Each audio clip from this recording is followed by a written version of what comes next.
Welcome to CustomBooks Product Perks.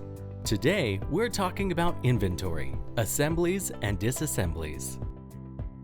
In this video, we're taking a deep dive into how assemblies work in CustomBooks. Let's start by looking at an assembly item.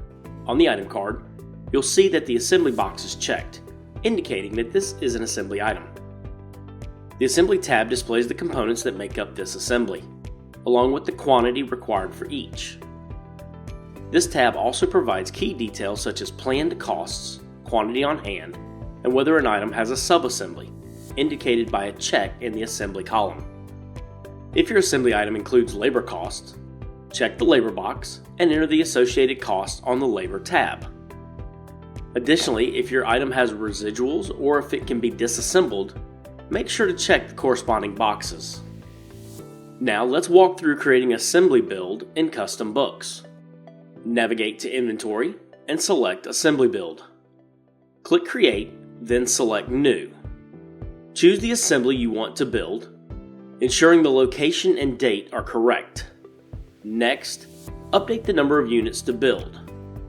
Pay close attention to the Available to Build field, which calculates how many units you can produce based on the component availability. Below, you'll see a breakdown of the required components, including the quantity needed and the quantity on hand. Once all the fields are complete, save the assembly build.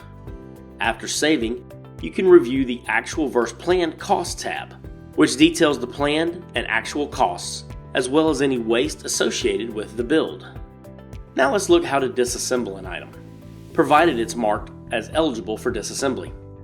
Navigate to Inventory and select Disassemblies.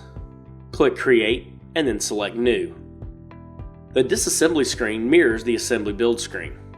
Enter the item to disassemble, confirm the correct date, and input the quantity to disassemble. Below, you'll see a breakdown of components and the number of items being returned to stock. After verifying these details, click Save. On the tabs for lots and serial numbers, you'll find any applicable lot or serial numbers for your components, allowing for necessary adjustments. Additionally, the Actual versus Planned Cost tab provides insight into the costs associated with disassembly.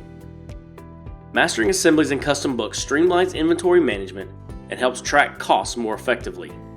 Ready to get started? Open CustomBooks and try building an assembly today.